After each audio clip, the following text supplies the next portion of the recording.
Hi guys, it's me Alex and welcome back to one of my first videos on this YouTube channel.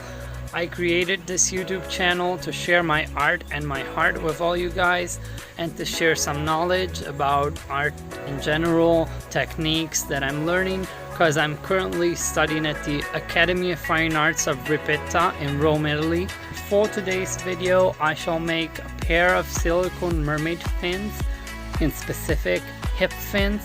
The hip fins are fins that go on the hips, but you can also attach them wherever you like on the mermaid tail. Now with this technique, it's not just for mermaid fins. You can apply this technique for every kind of project you like for little silicone prosthetics that can go on the face, maybe a pair of horns, because usually working with hard horns on your head, it's so heavy and maybe it's not the result you wanted. So using some light dragon skin silicone, it's like part A and part B, it's usually the best way to go because you can make any shape you like. You just have to sculpt it with clay and it's not that hard, you'll see on this video. And I'm so excited guys, because it's one of my first videos on this new YouTube channel, this new adventure I'm starting. Let's jump directly to the video where I'll show you how to make a cool prosthetics. Jump. Stay magical. And these guys are the materials we're gonna use for this project. We need some paper to draw on our project, some modeling clay, we need a clear sheet, we need some Zippo that you can use any lighter fluid, but be sure to wear a mask because almost all the materials in this video are toxic. Some A and B part silicone, I'm currently using this one. A clear cloth where you can clean your hands. A pair of scissors, pencils to draw on the piece of paper. And the most important part, the tools. Now I absolutely adore to make prosthetics for mermaid tails. To use these kinds of tools, they're like brushes, they have this soft point that it's wonderful and you can really achieve almost everything you want with one of these. Remember that in prosthetics world, everything can give you a texture. Maybe a fabric pressed on the clay can give you one of those textures you need. I also use these that look like magic little ones, and these are kind of heavy, but they're fantastic when you're doing like a mermaid tail and you want on the fin to have those nice and rounded edges. This kind of spatula is very nice because it's doable. From a side it gives you a texture and from this side it gives you another texture. So the first thing I'm doing guys is just drawing the general shape I desire for this fin and just putting on paper what I had in my imagination. Now be free to follow whatever drawing you have in your mind or whatever is the prosthetics you are about to create.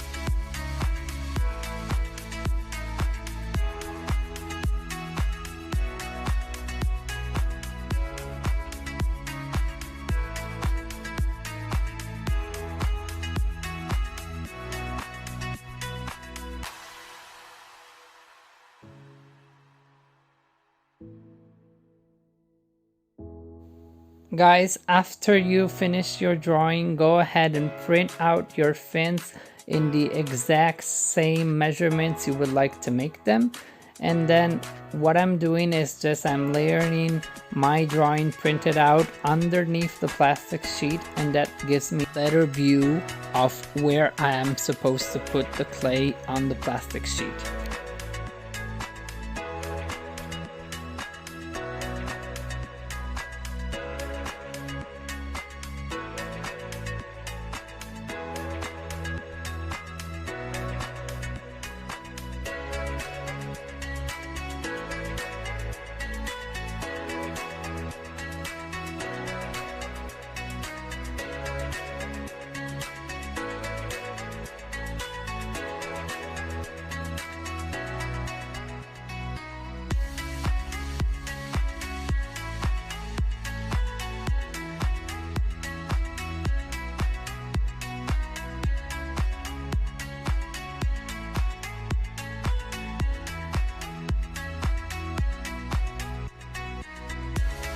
lighter fluid and the tool I have in my hands and right now, I just go ahead and smooth all the edges like this. The prosthetics is very smooth because the smoother it is and the most simple it's gonna be on the end, joining the two faces of the fins.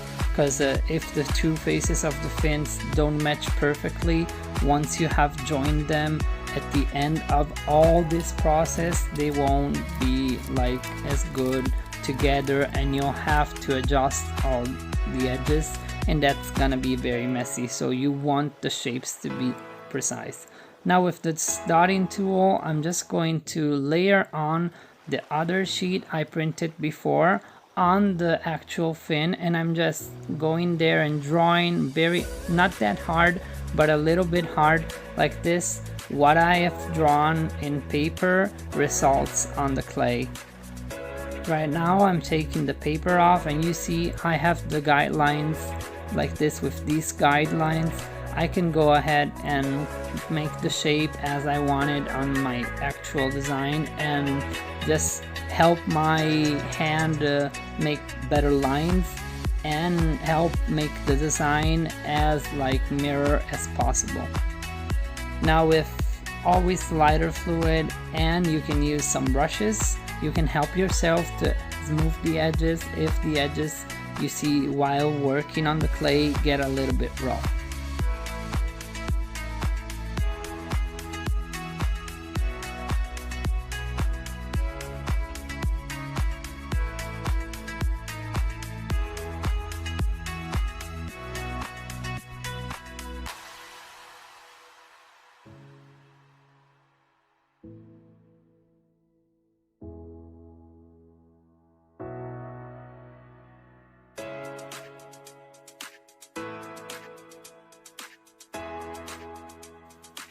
And at this point I'm just zooming in to show you how I make some details with these dotting tools. And these have pretty heads, like they go from a little dotting tool to a big dotting tool, and you can really adjust your curves on designs, and they're just very handy. So I recommend buying them on Amazon for all the creators because they're a very nice tool. And I just wanted to share with you guys my experience as an Academy of Fine Arts in Rome student. I think personally is amazing. I've learned many techniques and I've shared a lot of love in the Academy because it's a place filled with art and heart, as I always say. And just being in Rome, Italy, breathing the Italian air each and every morning, walking through Piazza del Popolo and just seeing the sky, and then entering in the Academy, and you're just filled with art all over the place. Each and every lesson has art, so your creativity explodes, and you even draw like we do with my friends on your arms, on whatever piece of paper you can find, because the excitement to be an art student, it's so big for us that it's just amazing. So the techniques you can learn by the Academy are wonderful and amazing. So if anyone is thinking to travel a bit of the world or change Academy and travel to another country, even for me that I'm Italo-American, like I recommend coming to Rome because it's a very nice academy. What I'm basically doing is I'm creating these little pieces of clay that afterwards I will use with my silicone glue tool to make these little scales, and I'm doing that just putting each and every little piece of clay in my hands, creating a little sphere with it. Then I'm placing the little sphere where I want my scale to be, and then with the help of some Zippo, because the silicone on the tool can become at times a little sticky, I just dip it in the Zippo solution that it's lighter fluid, and I just stamp the little scale where needed, and I'll continue like this, stamping these scales and adjusting the size as I go along until I'm satisfied with my job and until all the scales are laying down on the prosthetics.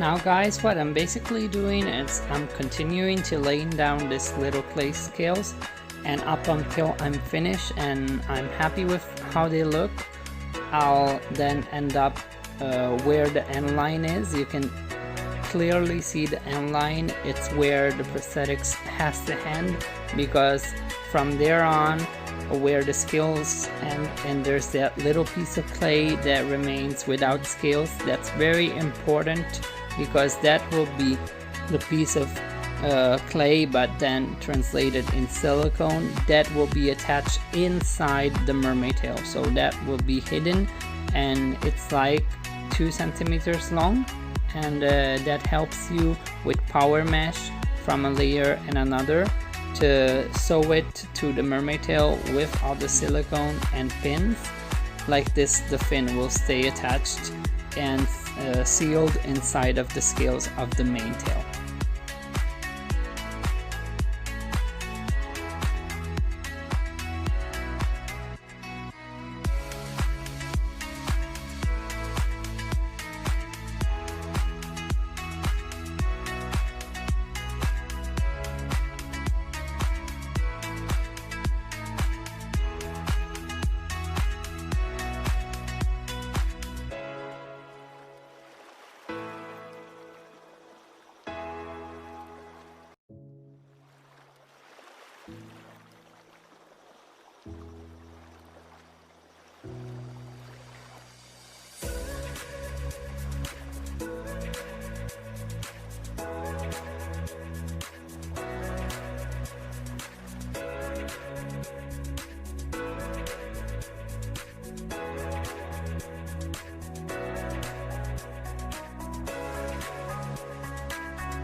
And guys, with this little curved metal tool I have over here in my hands, I'll just create those tiny bitty scales that I can't create with little spheres of clay because they're too little, and they just go gracefully flowing towards the end of the fin and vanishing in the fin itself, and it creates this illusion of a fish fin, a real fish fin, and it's just beautiful.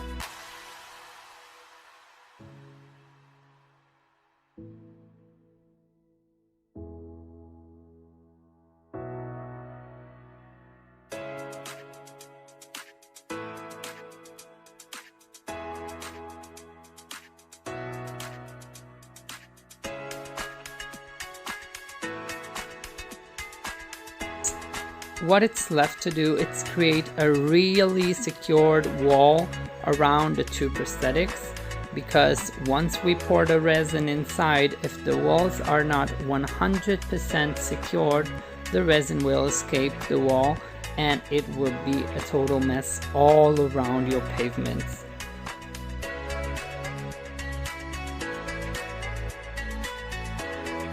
Once I'm happy with the shape of my walls all around the prosthetics, I just go and secure with my fingers even more the outside edges of the walls.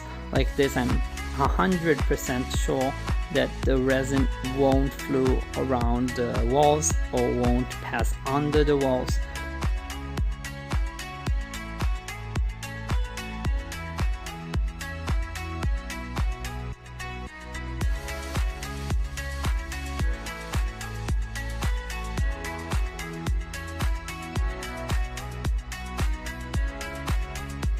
Now guys, I'm just dragging my finger all around the outside edge of the wall.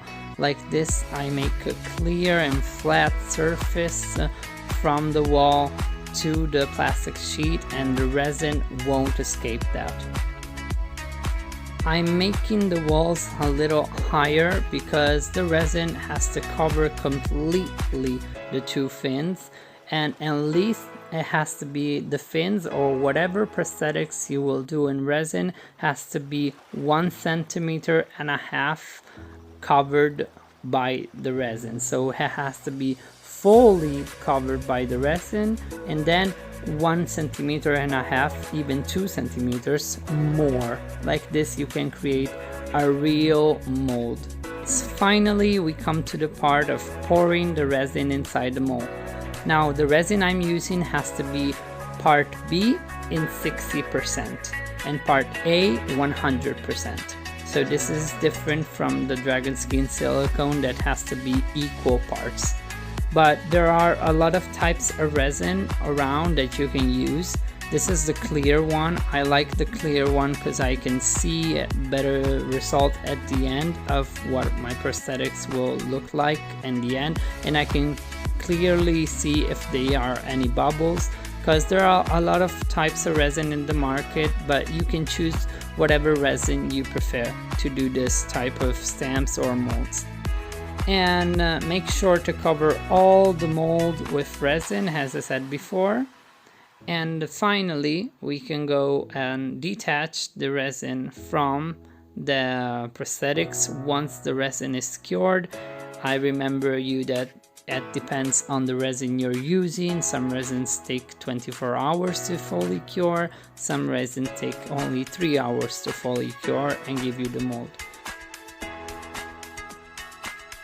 We can finally pass on the silicone part of this project, and I've already prepared 2 plastic cups with each one of them equal parts of A and B silicone. But before we go and pour in the mold the silicone, I like to put some pure pigments inside the mold to give it an extra shine to the end result.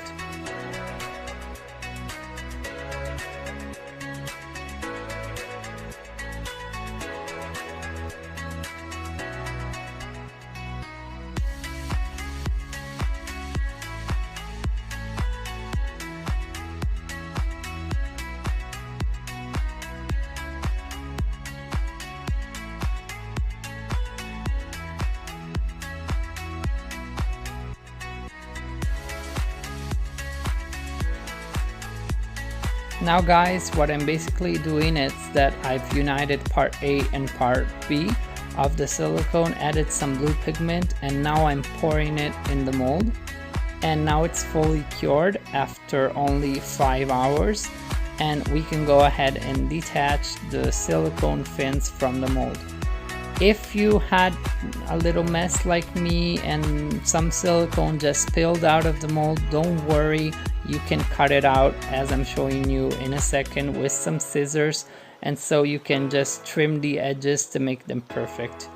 I won't throw away the other parts of the silicone I'm cutting off of these fins, because I have another project in mind, and I'll use those little parts of the fins that I just had to take away with the scissors for that other project.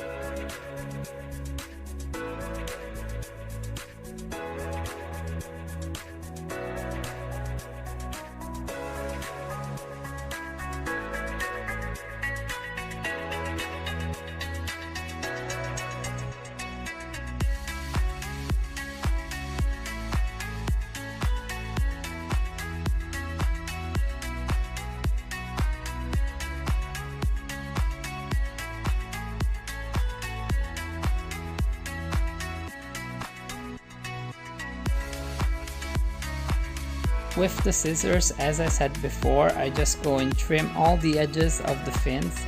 The last thing to do is giving these prosthetics a clear coat, and you want to do this for each and every prosthetics you make.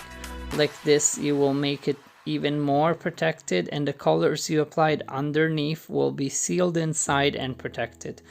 In my case, my clear coat, I just added inside, because you can see it's a little bit orange. I just added inside some orange pearlescent ghost pigment, and the ghost pigment is translucent and you can almost not see it, but under the sunlight, as you move the fins around, it gives them a magical effect.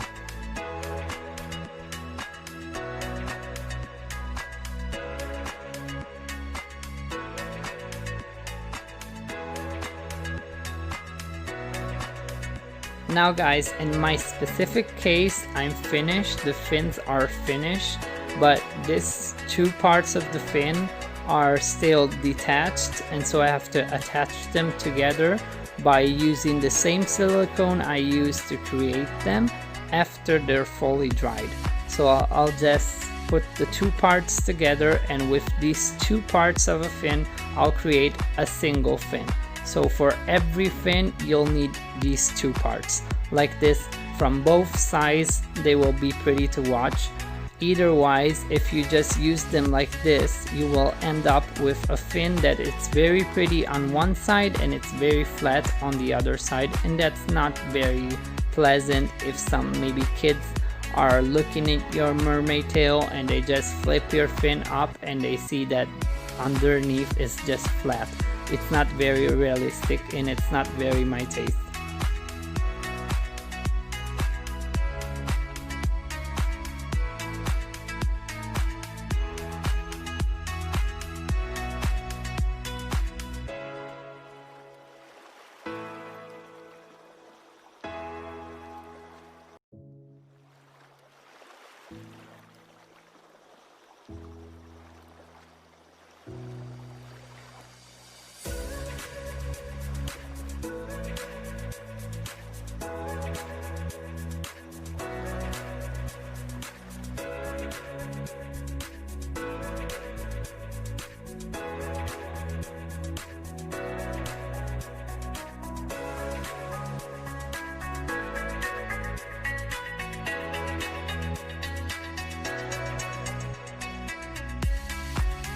Guys, thanks for having watched my video. I'm so excited to start this YouTube channel because art is my life and my heart. Please don't forget to hit that like button. Like this you can support my art projects, and let me know in the comments down below if you liked this art project. What other kinds of art projects would you like to see in the future? I will start uploading a lot of special effects projects. Let me know in the comments if you have something in specific to maybe you would like to see from an artist like me and from a tail maker like me. And I'm Italian based. I live in Monziana, it's close to Rome, and I'm studying to become an art professor. And so my life will be to teach, and I will start from this YouTube channel, hoping I can share my love for art, hoping I can give a little bit of knowledge that I'm getting from my academy, and maybe inspire some of you guys to make your own projects. And hit the notification bell, like this you can stay in tune with all my new uploads on my channel. And for now, guys, what can I say? Thanks. This YouTube adventure is starting from this video. I hope it's gonna go all right. What else can I say? Just thank you again for having watched my video, and stay tuned on my channel for new art projects. And until next time, stay magical.